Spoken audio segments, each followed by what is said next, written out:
Complexity and variety and ultimately entropy are related. And so you can think about this increase in variety is also like an increase in the entropy of our culture and society. And as entropy increases, the ability for people to orient on what's going on and the feeling of chaos is increasing as well. And so I think all of this is related to the kinds of thing that we're feeling today toward the end of 2025. Woo, welcome.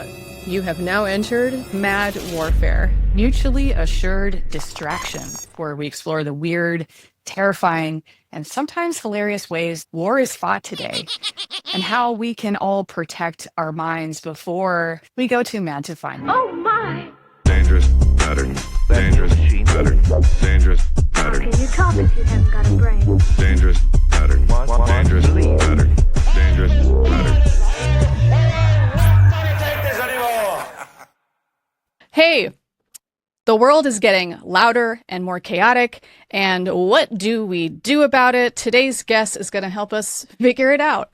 He is a former Marine of over 20 years, now the CEO of More Cowbell Unlimited. Yes, hero, you heard that right. And host of the Cognitive Crucible podcast with more than 230 interviews across information, cognitive, and cyber warfare.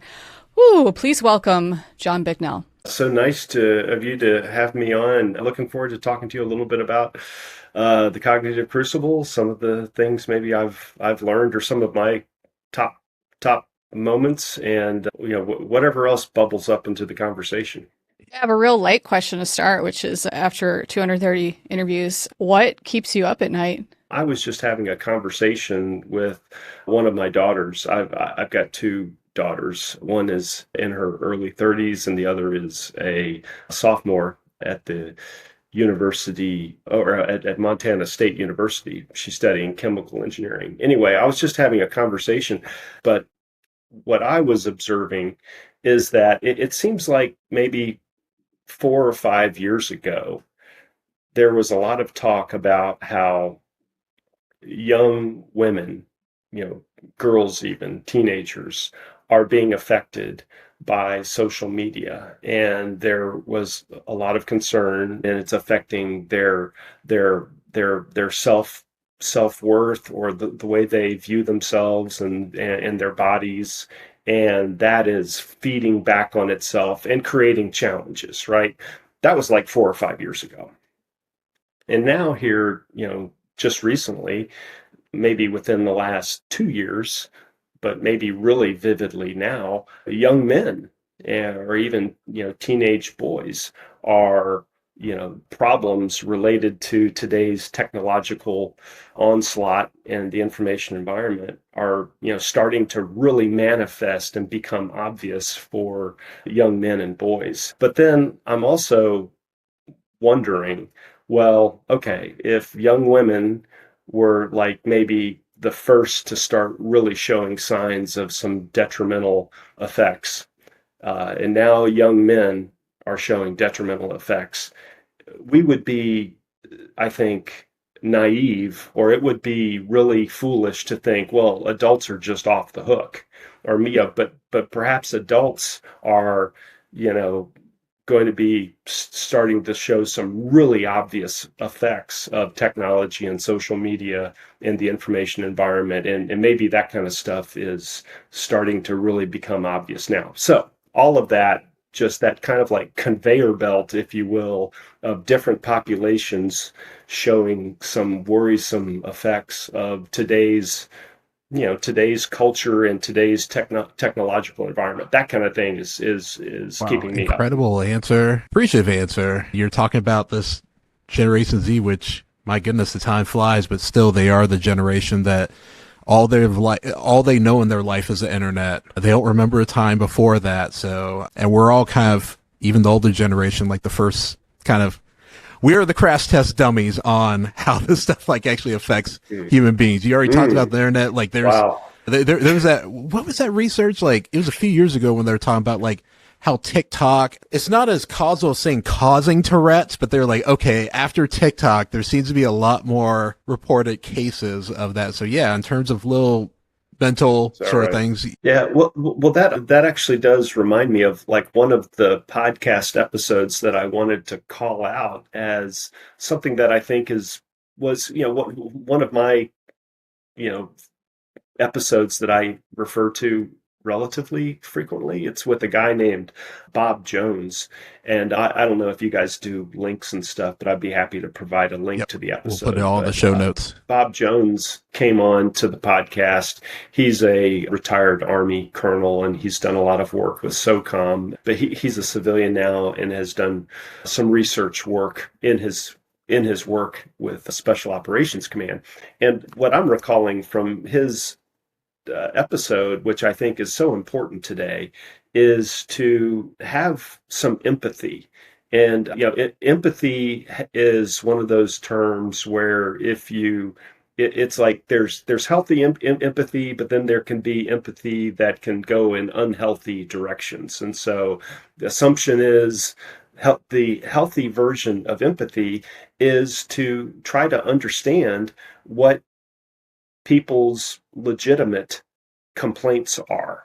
If somebody is telling you, it's like, I don't know what it is, it's just something, I'm just mad or I'm just upset, rather than dismissing it as being you Gen Z knucklehead or whatever, trying, or if it's like large groups of people too, it is in everybody's best interest to try to understand what is the kernel of legitimate complaint that these people are, like cleaving to, or is like their lodestar, and understanding what it is that is driving somebody, or that they are legitimately complaining about, is crucial to being able to help manage the problem. And that's something that Bob has been promoting within SOCOM, as special operators are all over the world trying to do, beneficial things on behalf of the U.S. I'm glad to hear that. There's some conversation online currently with weaponization of empathy and whether or not empathy exists. What would you say to that? Well, maybe that. So like the good part and the unhealthy part of empathy, and the weaponization of empathy, I would think would be just because you understand someone's complaint doesn't mean you have to agree with it, or it doesn't mean that you have to marshal your resources in order to like solve that complaint, or allow that group to use that complaint to justify whatever like unreasonable or unhealthy behaviors are like sprouting from that complaint. And so I'm a both sides kind of a guy. So, no matter what, I think that there are actors, political actors within the United States, across the political spectrum, that are behaving just terribly, right? And so it doesn't mean that you have to like honor or, create public policy based upon empathy. I think public policy should be created based upon trying to maximize the most benefit for the most people, which doesn't necessarily mean like going all in on trying to solve like a small group's like problem. And to touch on to your point about a lot of conversation with teenage girls kind of turning on themselves and their self-worth and generating more unhappiness, internal happiness and outward comparison. And shout out to the Social Dilemma, which really did a wonderful job of breaking down what's happening with the algorithms to poke at this. And then more recently with the attention on young men and boys, and they're, it's sort of like turning them outward. The viciousness is turned outward, which is, I just never really observed it this way. It's like young women turning in on themselves and each other, and then the young men turning out against society and the injustices. Things aren't fair, and the victimization in that way. That's a really good call out that I didn't like to think of as like inward versus outward. And yet it's all growing from the same soil, if you will. But it's like different seeds are, growing differently as you might expect. An oak tree grows very differently than a tomato plant, but you can put them in the same soil though. And so boys and girls, men and women, different cultures and societies are, in different soils, and they have different characteristics when they grow up. Yeah. And it's like part of it, the issue is unfettered, unfiltered, like open access to every piece of information that exists on the planet, right? So what do we do about that without jeopardizing free speech? Yeah. I listen to a lot of podcasts. I'm not a great reader. I know how to read, but it's just I don't encode information very well through the written word. So I listen to a lot of podcasts. I seem to absorb information better that way. Anyway, one of my favorite podcasters, public intellectuals, is a guy named Jonah Goldberg. I find that he tends to be, up the middle is not the right word, but he calls balls and strikes, or he'll criticize anybody or support any good what he thinks of as a positive way of engaging without just like inappropriately or going in on just one team or the other. At least it seems that way to me. Anyway, one of the things that he was talking about along these lines was, I've lost the thread on it. What to remind me again what you're asking? Oh, how we can like mitigate the harm of open access to information without jeopardizing free speech. Yes.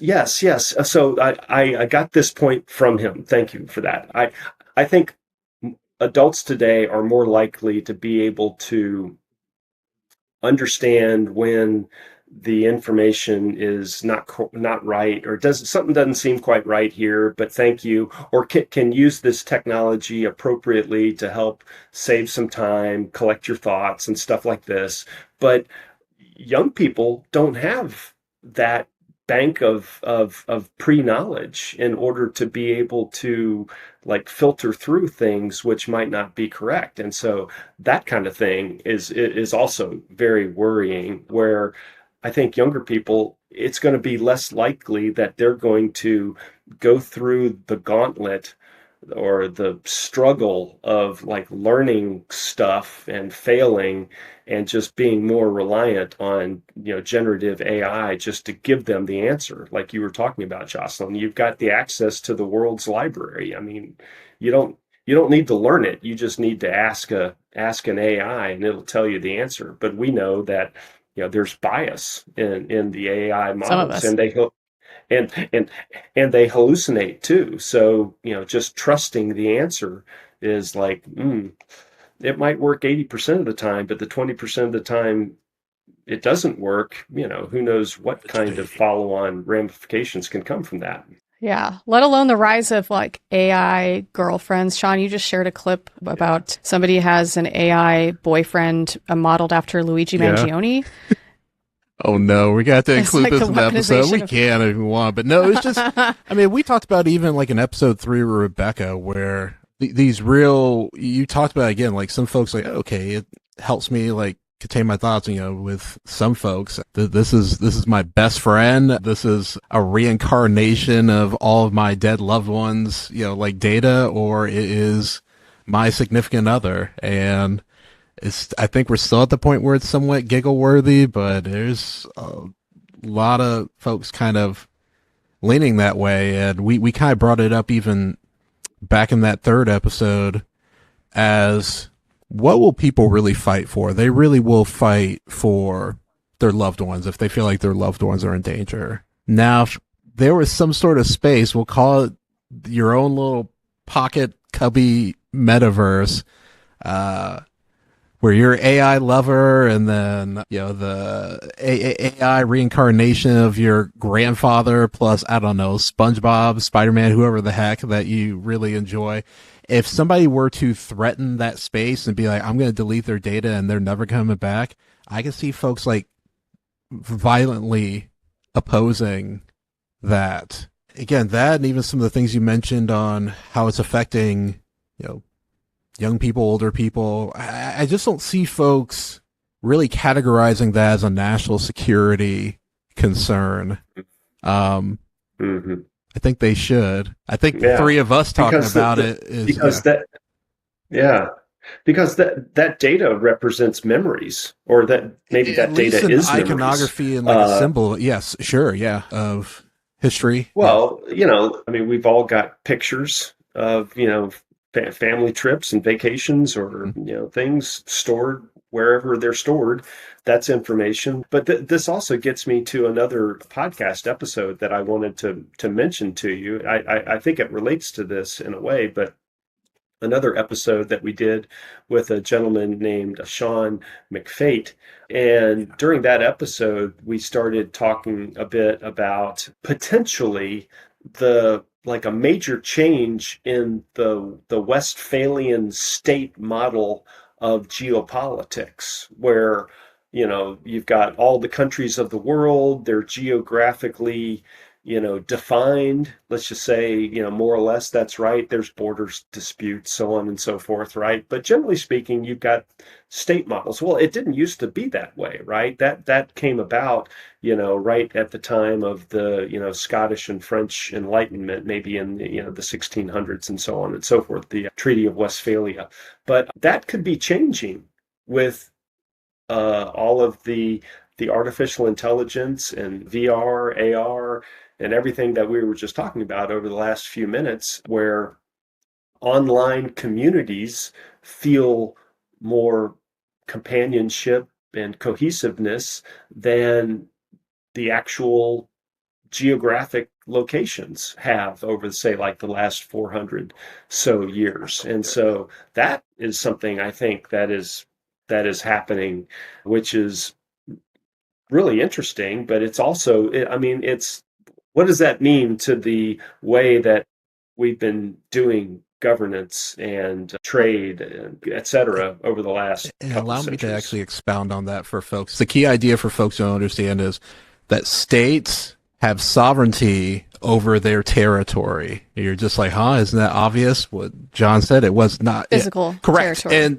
But this gets into the idea of your country are the things inside of a border, but in terms of folks who they consider like, who are your people? Who is your tribe? Who is, like, who do you really kind of like, I won't say kowtow, but, kind of like saluting, like what communities you feel a part of. The idea of, again, like, and then how do you put like borders around that? It's just harder than ever. And then because a lot of these folks, probably some of their most important communities are these like online, maybe in Discord, maybe where, those are the kind of folks they feel kind of, most in debt, maybe even loyal to. And we haven't even gotten to space yet. Yeah, I mean, I tend to believe that we are, we've got like a front row seats into, what's happening in the space domain.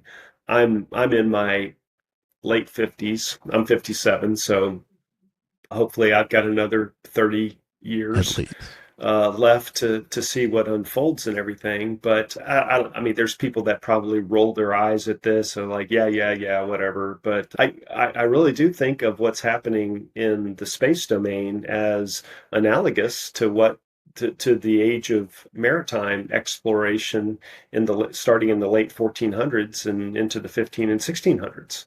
And but what does that mean for sovereignty? I mean, there are, some of the, huge tech billionaires have some very lofty thoughts and plans about everything from, colonizing Mars to having, spaceborne communities, that could be in the billions of people like out in space living. And so what does that mean for, earthly sovereignty and so on and so forth? We had another great conversation with a guy. His name is Dean Chang, and talking about China and space and information operations, and how China has organized their military very deliberately around information as a capability in ways that we have not. I must say, I don't fully understand it, but it's different enough where it gives a glimpse into the way China thinks of information differently from us. But one of the things that he said during that discussion, for China, the space domain is optional. But for Western democracies, and for the US in particular, the space domain is indispensable. It's critical. And so the Wow. hypothetical here is like, well, and this is actually kind of like a little different point from what I was saying about the whole Westphalian Goes system into of states narratives, and, but yeah. earthly sovereignty. But it's like, here's a scenario, and I mean, talk about, keeping you up at night. But like, what if when I guess when China decides to make a move on Taiwan, what if part of that move includes basically scuttling the space domain, like setting it off, right? There's a phenomenon that's known as the Kessler effect. It's with a Yeah. K, the Kessler effect. And what it essentially means is that if you destroy 2 or 3 or 5 or 8 satellites, the debris from those satellites will cascade and destroy everything, and it'll just go out of control. Basically, it'll be like a positive feedback loop, and basically destroy the entire space domain, wreck all the satellites, and all, anything that we rely on space for currently: financial transactions, global communications, probably a dozen other things that I'm And then the fight is listing who's off. the most But resilient. all of that will stop.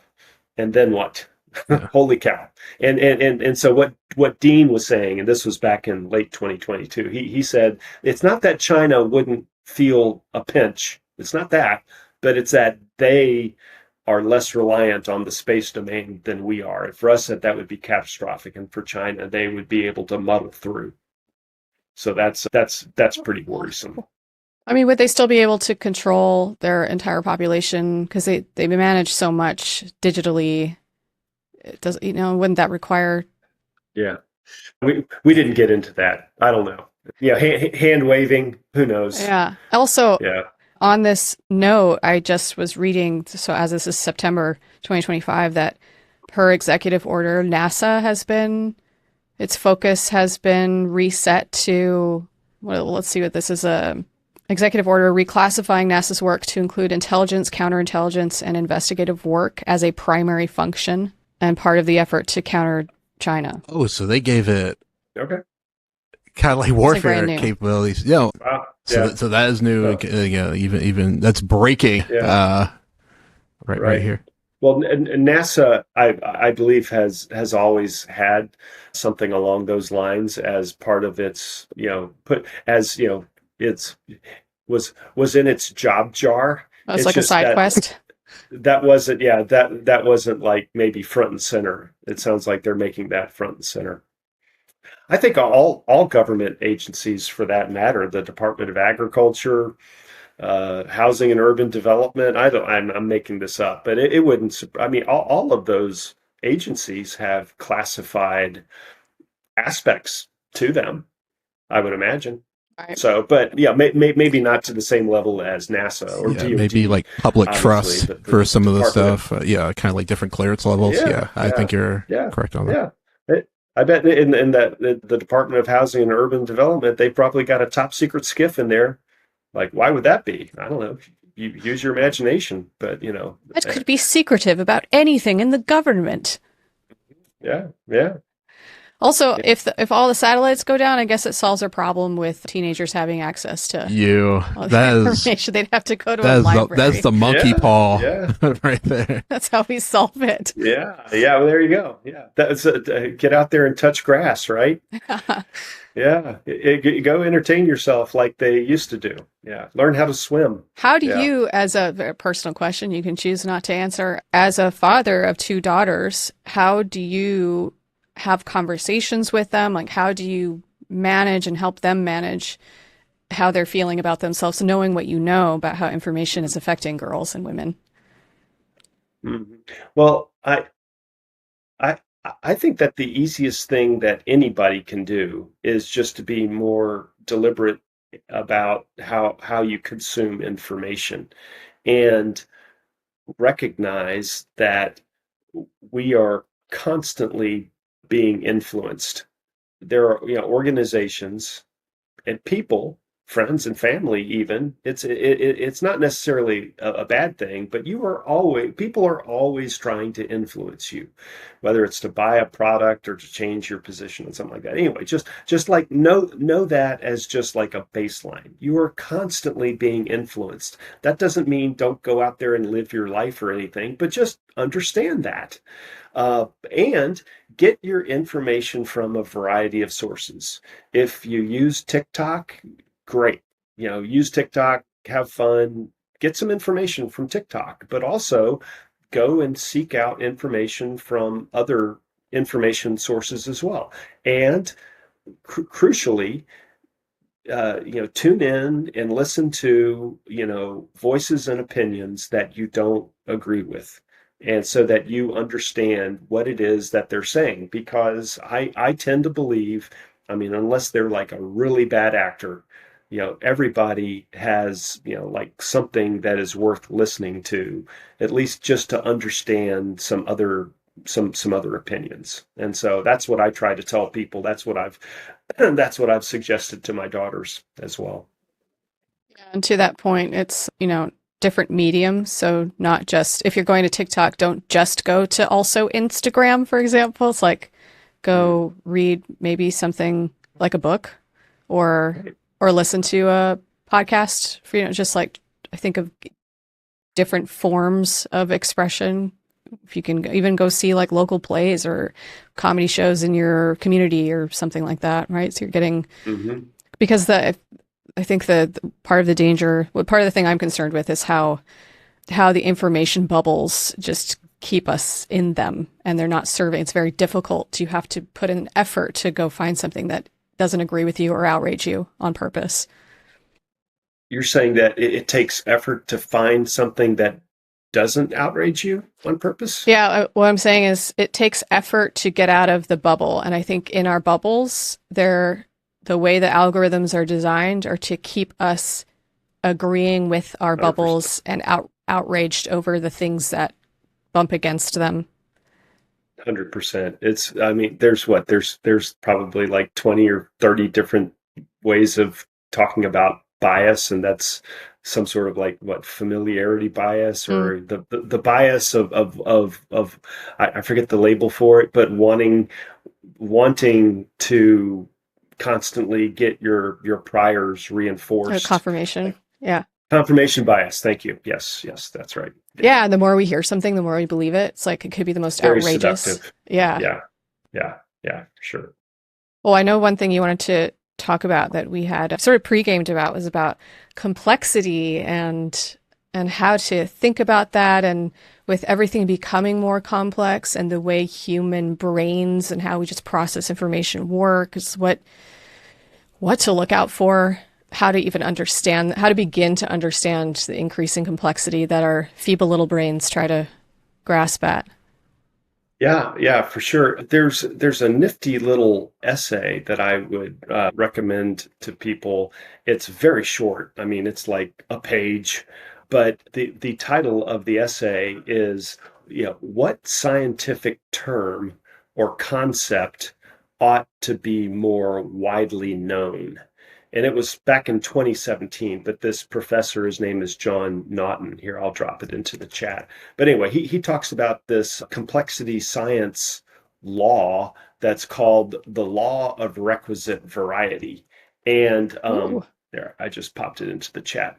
But variety is something that maps back on to complexity science.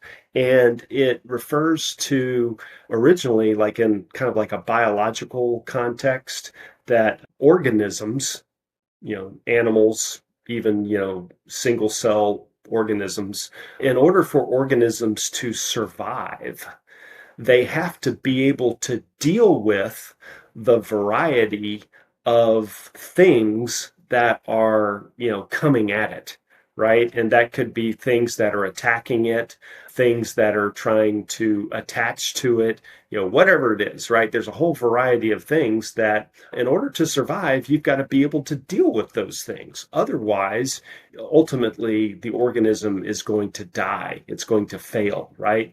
And it was originally, like I said, I think in a biological context, but it very quickly became clear that it applies not only to like amoeba and paramecium and plants, but it applies to everything.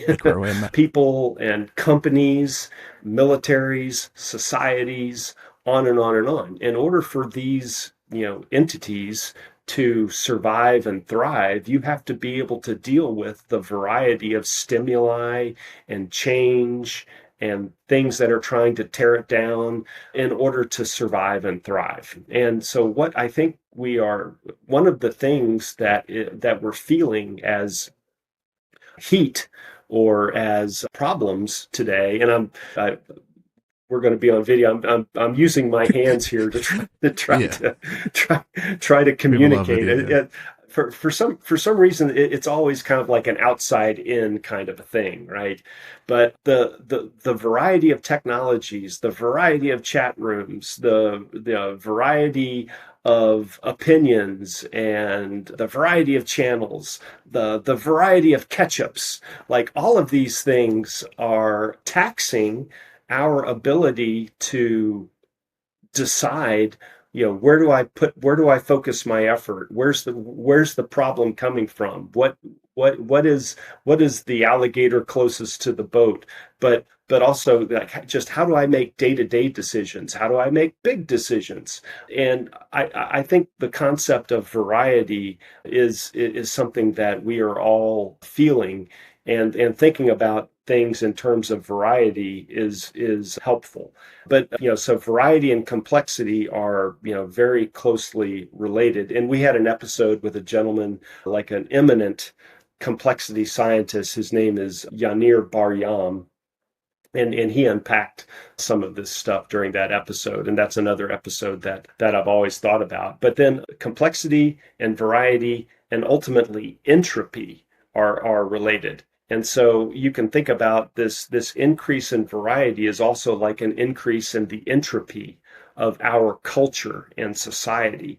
And as entropy increases, the ability for people to orient on what's going on and the feeling of chaos is increasing as well. And so I think all of this is related to the kinds of thing that we're feeling today toward the end of 2025. So that's what I just wanted to share. And I'd love to, get y'all's kind of hot take on all of that. I know it's kind of a lot. You brought up a couple interesting things, again, relating to complexity and variety, and at least in terms of, like you mentioned, like the ketchup example, in terms of the tyranny of choice kind of things, where maybe on paper a lot of things like, oh, I have more choices, like I could choose and think about it. A lot of the times, again, just the more choices, it just becomes, people freeze, if anything, like, well, I don't know what to do, versus having a few choices. So that kind of relationship between complexity and tyranny of choice, which I'd have to look back at the literature, how much they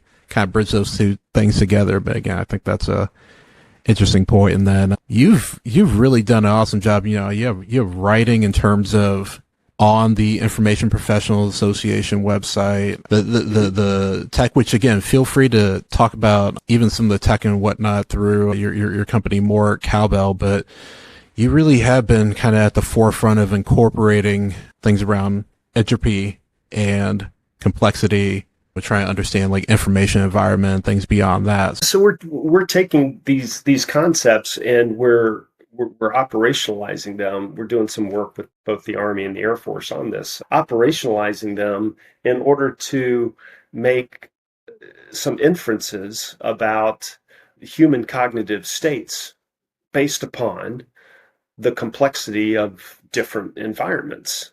And so specifically, we're making inferences as to the likelihood that key leaders or target audiences or different populations within a country or location, whether or not they're more or less likely to be overwhelmed due to the complexity of the kinds of environments that they care about.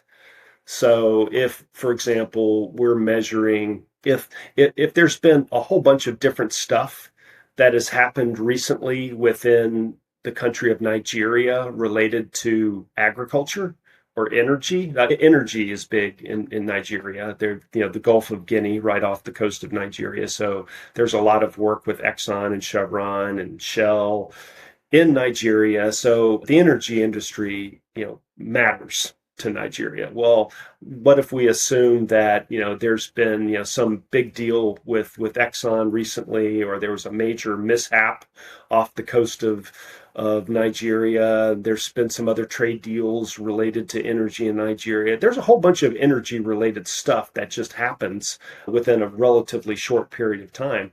Well, then you could, due to that variety of stuff, again, right, the complexity of the energy market, if you will, in Nigeria, you could make an inference that the people who have equities, the stakeholders, if you will, of that kind of an information environment might be more cognitively taxed because of all the stuff that is going on. But you could take it from that kind of an environment all the way to your personal life, right? Both of you have personal lives. I don't know you guys so well as to, what your personal life is, but I know that you've got stuff going on. I've got stuff going on, and you've got, like a child that's sick perhaps, or the pet's got to go to the vet. You've got a whole bunch of stuff on your plate. Well, depending on that variety of stuff, it affects your ability to take on one more thing. So if I can make an inference that, Sean today, he has an above average likelihood that he's having a bad day, and so if I can make that kind of an inference and then just like drop some additional stuff on him, like, hey, Sean, I really need you to help me move this weekend. Be like, no, I can't. Crash out time. Listen, I'd love to help. Yeah, I'd love to help you move, but not this weekend, man. So that's the kind of thing that we're looking at globally through like global news and trying to make these inferences about global leaders so that you can take some kind of action in order to exacerbate what may or may not be happening for people, or use that kind of cognitive noise as a maneuver element to do other things when people might otherwise be distracted. So that's the whole concept there. And so, like I said, we're working with the Army and the Air Force on that kind of thing. It sounds like a flood the zone. It can be. Yeah, well, it's identifying when the zone is being flooded. So it's like using great thought there, Jocelyn, for sure. It's capitalizing on like natural or on other forces that are flooding the zone. So it's like trying to make an inference. When is the zone being flooded? And then capitalizing on that. And that's when you sneak in or whatever you're trying to do. Yeah, right. You're not deliberately maybe trying to create the zone flooding, but you're capitalizing on a zone that is already being flooded, or the other way around. So there's another application of this, and thinking about going back to a gentleman named Claude Shannon from the 1940s. He worked at Bell Labs, and he was an electrical engineer.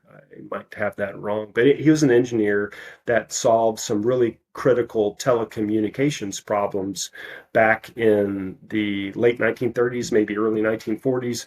And he came up with, he Information adapted theory. Boltzmann's entropy and created information entropy, which is highly related. But using his like information theory, you can use the concept of information to measure how noisy a communication channel is. And depending upon how noisy the channel is, and so if you, like right now, I am communicating to you guys, we are in a communication channel. And depending upon the cognitive noise that each of you have, it affects my ability to be able to communicate through your cognitive noise in order for you to receive my message. And me not being a great communicator doesn't help. But set that aside for just a second. Let's say that I am a perfect communicator, right? I am like communicating brilliantly to you right now. I still have to push through whatever personal or professional cognitive noise that you might have right now. Sean's, wife is mad at him, the kids are sick, the dog needs this, and Someone asked John's him to trying, move. right, and John's talking about, what the hell are you talking about, man? Your message is competing with my noise, right? So again, globally, in like close to real time, if we can make these kinds of cognitive noise estimates, then you can use that in order to modulate your message through the noisy channel. Or if the channel is estimated to not be so noisy, then that dictates how much information you can push through that channel as well. Like if everything's going great for Sean right now, it's just like beautiful day. I'm completely in receive mode. I could communicate a very rich, information rich message through that kind of noiseless channel. But on the other hand, if it's like a very noisy channel, then my message modulation should be very narrow, very direct. And you can actually see this in action. Like if you go to a sporting event or a concert, right? A big concert, it's literally noisy, like lots of people, right? But if you look around the stadium, you see the advertising for Coca-Cola or Apple or Allstate Insurance, whatever, right? Those advertising messages are very low entropy. It's just they're even symbolic, right?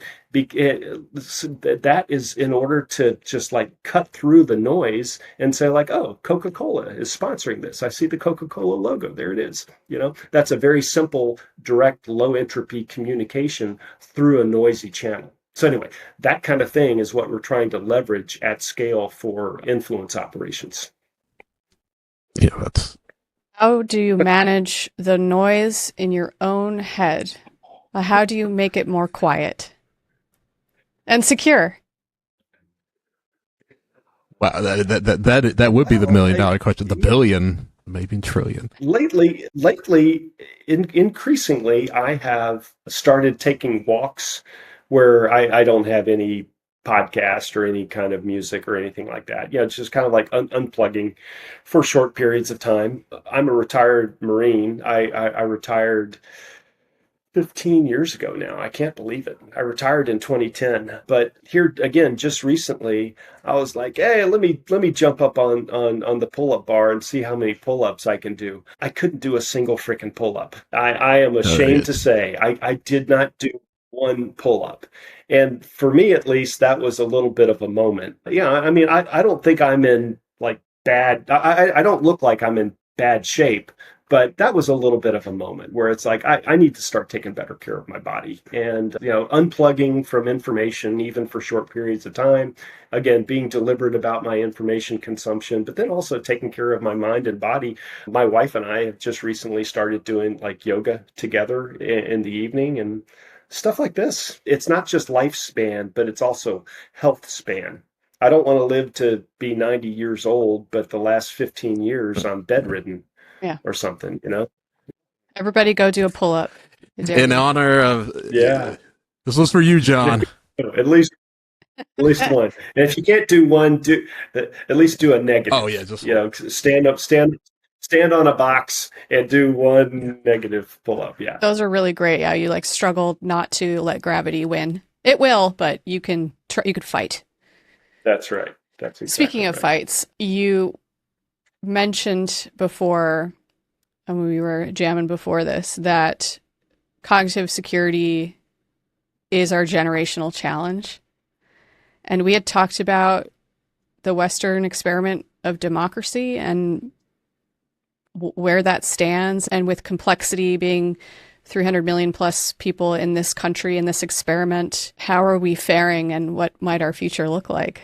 Well, I guess cop-out answer is it's too early to tell. Or yes, someone asked. I mean, there's a relatively famous quote. Hey, how's the French Revolution going? It's like too early to tell. I mean, short answer, I don't know. I mean, I tend to be a believer in the Western Enlightenment experiment. You know, we're all beneficiaries of standing on the shoulders of giants and so on and so forth. And so, you know, I wanted to start doing the Cognitive Crucible podcast. And by the way, it's not like my podcast. It's with the support and resourcing and help of the Information Professionals Association, or IPA. It's a nonprofit group of, you know, like-minded people. It's open for anybody to join. I suggest anybody who's interested in any of this stuff that we've been talking about, you know, go check it out. Anybody can join. It's only $35 a year, which helps us pursue our mission, which is to, you know, help foment hard and soft power solutions against, you know, the informational threats that the West and Western and democracies are experiencing currently. And so, yeah, I really do believe that, you know, cognitive security, as we've been talking about, is our generational challenge. And, you know, back up to the top, Jocelyn, the very first thing you asked me, you know, what keeps me up at night is like, you know, these kinds of pieces of evidence, I think, that we're seeing manifesting in our youngsters. But then I think it's also going to be starting to become really evident for adults as well, that our new technology and social media and our information environment in general is having an effect. And it can't not have an effect. It's just whether or not we, you know, manage it effectively or not. I should know this, guys, but I'm sorry I don't. But have you guys had Rand Waltzman? Funny that just you did. asked. Yeah. He was You the did? last guest. Yeah. So he's not live Really? yet Okay, by the time great. that Well, we're recording, but yeah, he'll probably be an episode is two that before right? you. Yeah. Okay. All right. Okay. Excellent. Well, I was going to suggest you have Rand, but yeah, one of my most favorite things that I refer to occasionally is something that Rand said. I think it was in like a congressional testimony, like at the SASC, the Senate Armed Service Committee testimony several years ago. But he said that, I'm not going to get it quite right, but the gist is the information or the cognitive security problem, it's like a chronic disease. There is no cure, but it may be managed. And so I think that's where we're at. And that's what we need, is not like some kind of a mindset to solve the problem, but rather to manage the problem. And, you know, this is our version of the printing press or the radio or TV, right? This is the next generation of information dissemination, which the world has never experienced before. And we're grappling with it just like they did in the 1500s, 1600s with the printing press, and, you know, information being able to get distributed in ways that had never been experienced before back then. And radio, never been experienced before. Television, same thing. This is our crucible, right? This is our moment to rise to greatness and figure out, how do we manage through this? Because we're not going backwards. Well, unless the Chinese scuttle the space domain, but then still, yeah, we'll have to. There'll be just a new rebuild, information yeah. problem then. So, John, how can people find you? two ways. I'm LinkedIn, John Bicknell. You can find me via the Information Professionals website. Again, please go check that out and join and support IPA's mission at information-professionals.org. And then my business is More Cowbell Unlimited. Just Google More Cowbell Unlimited. And if you have not, if you're scratching your head thinking, what's the whole More Cowbell thing? Well, I've got an assignment for you. Go on to your favorite YouTubes and, Google up More Cowbell and watch the 5-minute More Cowbell skit on Saturday Night Live. It's a real hoot. So treat yourself to that today. Thank you so much for joining us today. And everybody, go check out John's work. Go touch some grass. Go clear your heads. Thank you for everything. Have a mad John, time. Thanks for everything you've done for this community and building it up. Wish I had a cowbell. Oh, we did, yeah. I've come to talk with you again. Come and be inside my head. Cancel me, cancel me. I got things to say, you can cancel me. Cancel me, cancel me. I got things to say, you can cancel me. Cancel me, cancel me. I got things to say, you can cancel me. It's only a matter of time till we all win. Cancel that say. It's only a matter of time till we all win. Cancel that say. It's only a matter of time till we all win. Cancel that say. Cancel me. Cancel me. Cancel me. I got things to say. You can cancel me. Cancel me. Cancel me. I got things to say. You can cancel me. Cancel me. Cancel me. I got things to say. You can cancel me.